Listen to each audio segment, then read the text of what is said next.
how best can a client ensure process development doesn't let perfect, in quotations, get in the way of good enough, in quotations? Yeah. And I mean, that is the rub. If you have a large organization doing, for example, process development, the goal is to chronically improve, this perpetual state of improvement.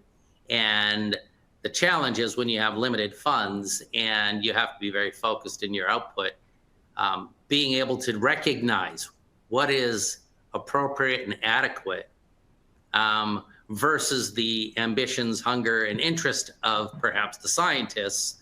There's a practical component of this will not only serve the purposes, but it addresses the quality issues that are likely to come up, whether it be from an external organization or regulatory body, and or just a standard turnaround that Kim had noted in the timing associated with approving these documents.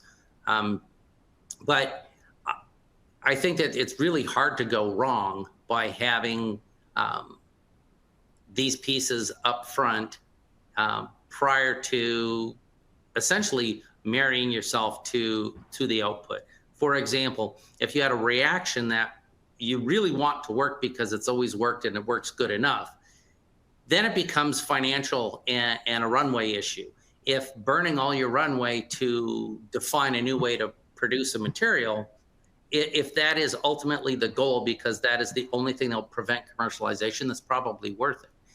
Anything short of that, it really comes down to what enablement is necessary for success. And one can always define their own success, and it changes over time. But certainly for myself, looking at things like good enough means I'm fully enabled. There's no obvious technology challenge I will face, either at the manufacturer or if I were to transport this elsewhere, the transportability mentioned earlier, and the freedom to operate. So, yeah, I mean, it's always on the mind of a scientist to make something better, even when it's perfect. So it is kind of interesting. Right. So let me follow up with that, Scott. How involved would you like, or in your experience has been, the CDMO in making the determination that, yeah, we've done a good job here. We've met your goals. We think this is time to be put to bed and move on to other things. Is it very collaborative in most cases? I think it can be. To be honest, typically they're more pushing for the perpetual success because it fits into their business model better. I'm not chastising anybody for that, but it absolutely has to be collaborative. And we always have to remember, if you go back to the rule of thumb is, it's always the sponsor's problem. So, ensuring that something is appropriate and adequate and meets the quality expectations, right, really is the goal here to enable forward progress.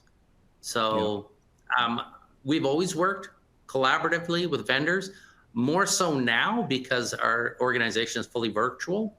So we're fundamentally involved by having not only a seat at the table, but we're a direct participant in any scientific discussions that occur. So it is very much a group response.